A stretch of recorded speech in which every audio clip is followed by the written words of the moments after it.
Hello friends, आज हम open sky संधि के बारे में चर्चा करेंगे।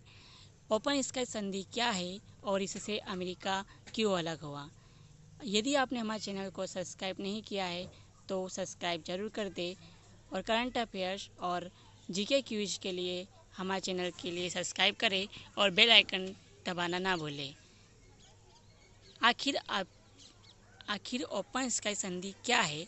इस संधि को सबसे व्यापक हथियार नियंत्रण प्रयासों में से एक माना जाता है, जिसे सैन्य बलों के बीच में पारदर्शिता और खुलेपन को बढ़ावा मिला है।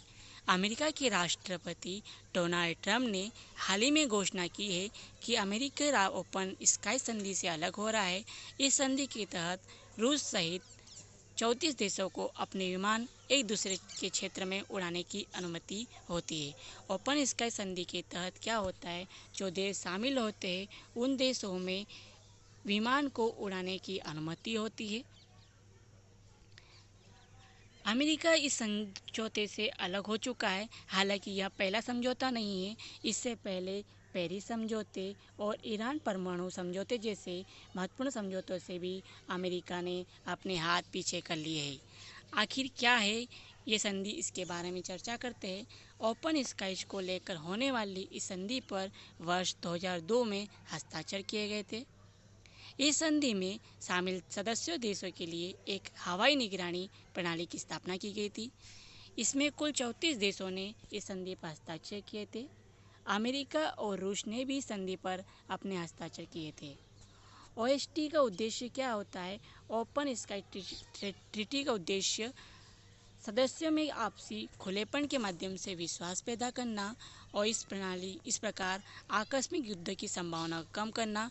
इसके तहत क्या होता है कि एक देश दूसरे देश के बीच में अपने विमानों को उड़ा सकता है, ताकि उन देशों के बीच में आपसी व्यवहार हो सके और उनके बीच में पारदर्शिता बनी रहे कि यह देश हम पर आक्रमण नहीं करेगा।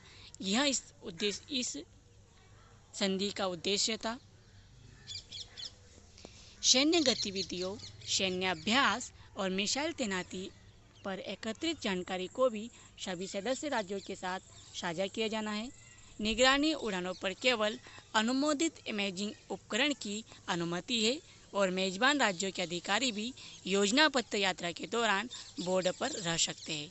अब बात करें संधि की प्रमुख विशेषताएं की, तो इस संधि के द्वारा हथियार रहित हवाई निगरानी का क्षेत्र स्थापित किया गया। इस संधि के तहत हस्ताक्षर करने वाले सभी देशों के क्षेत्रों पर निगरानी की अनुमति प्रदान की गई है। ये आपसी समझ को बढ़ाने के साथ साथ सभी सदस्य देशों को भरोसा भी प्रदान करती है। इस संधि को सबसे व्यापक हथियार नियंत्रण प्रयासों में से एक माना जाता है, जिससे सैन्य बलों के बीच पारदर्शिता और खुलेपन को भी बढ़ावा मिला है।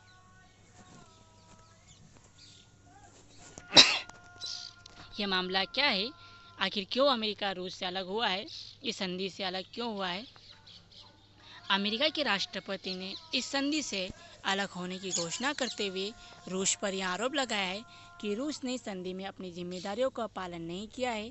डोनाल्ड ट्रंप के राष्ट्रपति बनने के बाद यह तीसरा ऐसा अंतर्राष्ट्रीय हथियार संधि है जिससे अमेरिका अलग हुआ है।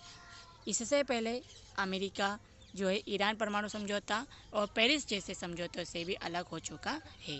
अमेरिका का यह भी दावा है कि क्रीमिया प्रायद्वीप पर कब्जा करने के इरादे से रूस ने इस क्षेत्र में एक ओपन स्काई रिफ्यूलिंग एयरफील्ड निर्धारित किया है। इस संधि में हस्ताक्षर करने वाले देशों के बारे में बात की जाए तो इसमें England, Canada, France, Germany, Spain, Italy, Finland, पुर्तगाल, Sweden, Turkey, Belgium, Belarus, Croatia,